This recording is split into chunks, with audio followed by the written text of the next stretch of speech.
and we are still getting more and more suicides.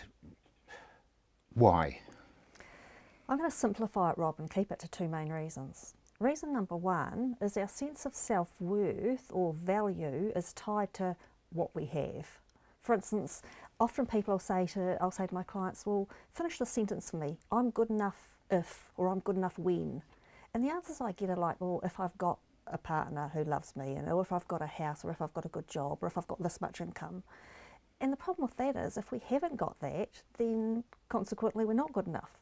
And we're not happy. And we're not happy. And of course, if we, we all have ups and downs in life. But if your sense of self-worth is tied to what is or isn't happening, then you're never going to be happy when there's a down. So everybody right now, right at this minute, should be saying, I am happy because I'm good enough just as I am. I don't need to have this to be good enough. I am good enough as I am. For instance, often I'll say to my clients, if you won lotto today, would you be a better person tomorrow? And they go, no, of course not. I'll be the same person. And I say to them, well, if you went bankrupt today and lost your relationship as well and lost everything, would you be a worse person tomorrow? And they desperately want to say yes, but they can't because I've just said no to the question about winning lotto. That's a trick way of putting it, isn't it? But what you're doing is saying to them, look in the mirror. Yeah, because I say to them, look, you would be a person with less, but you wouldn't be less of a person. And the problem is people who commit suicide are tying their sense of self-worth to what they've got or what they've achieved, and they feel like they're not good enough. And when we feel not good enough, it's very hard to get out of that place if we haven't got the skills to do so.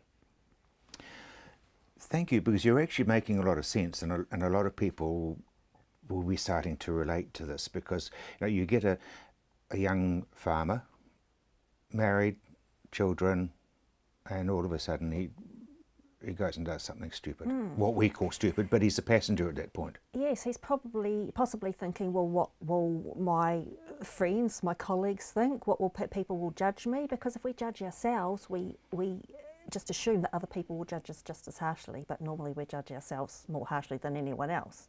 And if we think that we're not good enough, what's the point of carrying on? Okay, because I mean this is a very sensitive thing, and there will be people who are watching here who, unbeknown to us, will be sitting there thinking, what method am we going to use, or what method am I going to use? So ask themselves. I think we've got to ask ourselves, what makes you good enough? And I almost want to sort of do the whole inverted bracket absolutely, thing, because your your idea of good enough will be different from mine. If we ask 10 different people, they'll all have a different idea of what good enough is. But I mentioned, Rob, that there was two main reasons why people will commit suicide. And I want to cover the second reason in case we run out of time. Second reason is your level of happiness before we start. Because we all have life's up and downs, right? But if my level of happiness is quite high and I get a down, yes, I'm going to fall, but not too far. And because my level of happiness is quite good, I'm going to bounce back up fairly quickly.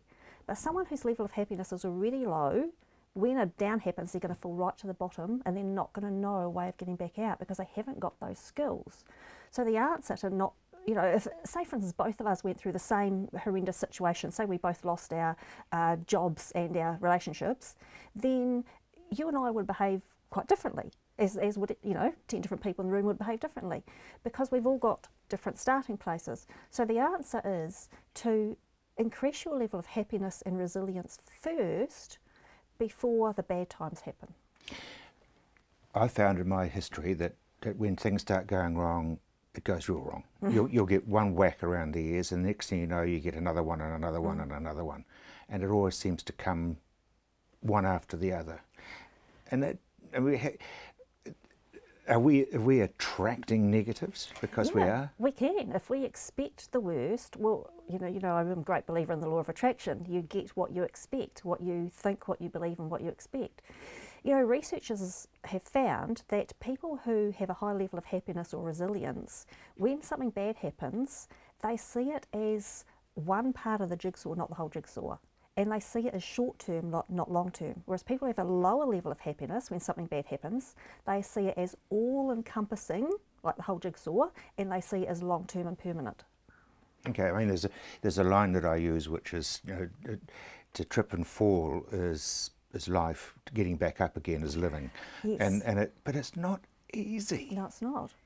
But if you expect that things will get better, which not everyone has that skill, because that's a skill I teach, if you have that skill, you will be able to handle the first clip around the ear hole and the second and the third and still get back up. And people who are committing suicide don't have that ability because no one's taught them how.